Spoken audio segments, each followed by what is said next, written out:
Ronald and Melissa had been dating for a few months and shared a mutual passion for diving.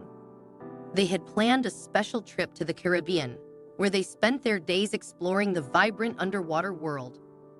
Everything had been perfect, until this particular day when they decided to visit a nearby uninhabited island. Although it was a popular spot for tourists, it offered a secluded escape for the couple. They had rented a small boat and anchored it a short distance from the shore.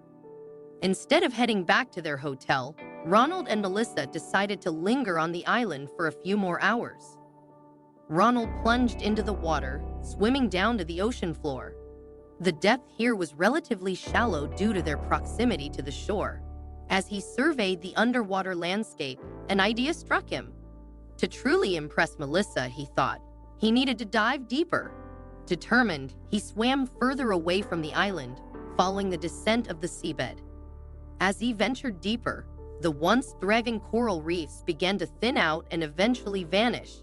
Ronald started to second-guess his decision, realizing he might not find anything noteworthy. Feeling a twinge of regret, he turned back toward the boat.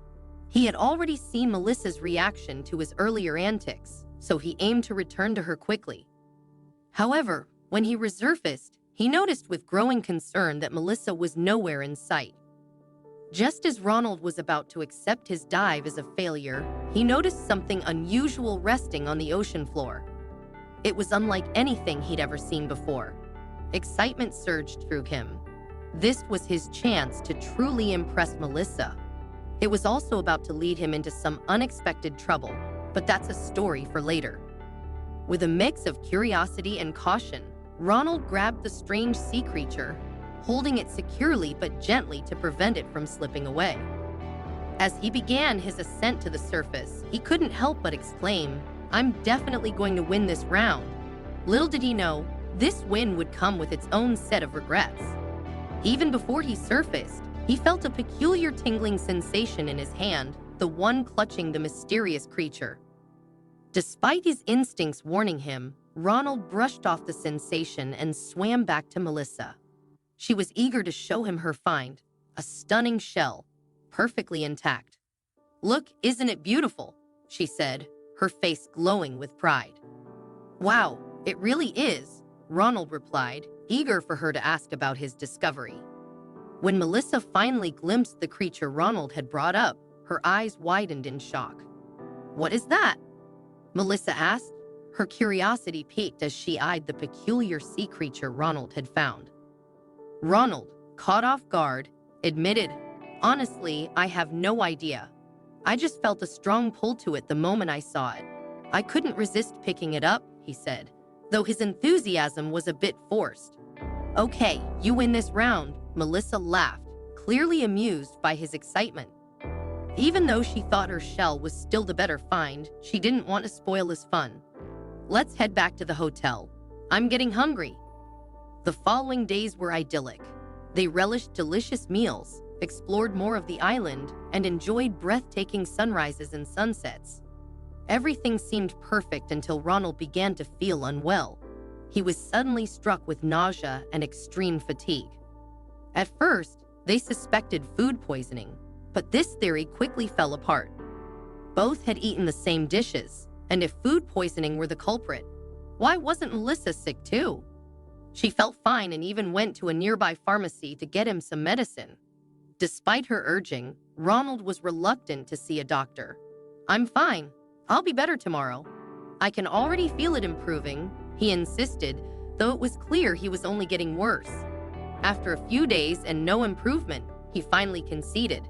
Melissa arranged a taxi, and soon they were on their way to the doctor's office. The taxi driver had been wary about letting them into his car, which was understandable given Ronald's condition. He looked dreadful, sweaty, shivering, and pale. Fortunately, Melissa had some extra cash on her, and once the driver saw that, he became more accommodating. He even handed her a plastic bag just in case Ronald needed it. After a tense 10-minute drive, they arrived at the doctor's office. Ronald still had no clue why he felt so ill, suspecting it might be a severe flu. He was struggling with difficulty breathing, skin irritation, pain, and swelling. They took a seat in the waiting room, and soon the doctor, Dr. Matthews, entered and immediately noticed Ronald's condition. "Oh my, you really don't look well," he said with concern. Ronald could no longer walk unaided, so Melissa and the doctor helped him to the examination room. Once Ronald was settled on the bed, Dr. Matthews introduced himself. "I'm Dr. Matthews. Now, tell me what happened," he said, prompting both Ronald and Melissa to recount their recent activities. Dr. Matthews, experienced in dealing with unusual cases, quickly assessed Ronald's symptoms and dismissed any concerns about recent meals or drinks. He had seen a troubling pattern with similar symptoms in his office recently and had a hunch about what might be going on. However, he chose not to share his suspicions just yet. After a thorough examination, the doctor said, "Wait here, I'll be right back," and left the room. Melissa's worry intensified as she placed her hand on Ronald's forehead, feeling the heat of his fever. "Is this happening suddenly?" she wondered aloud, her anxiety growing. Dr. Matthews returned, accompanied by a security guard. "I'm sorry, but we need to keep you here for a few days," he said, his tone serious. They escorted Ronald to a hidden room, leaving Melissa in a state of panic and confusion. Where were they taking him? Would he be okay?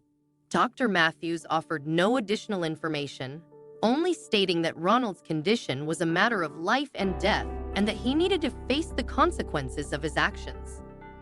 Melissa was left in the dark, terrified for Ronald's safety and uncertain if she would ever see him again. It turned out that the sea creature Ronald had discovered was a poisonous sea cucumber. Dr. Matthews promptly administered the necessary treatment, and within a few days, Ronald was back to his old self.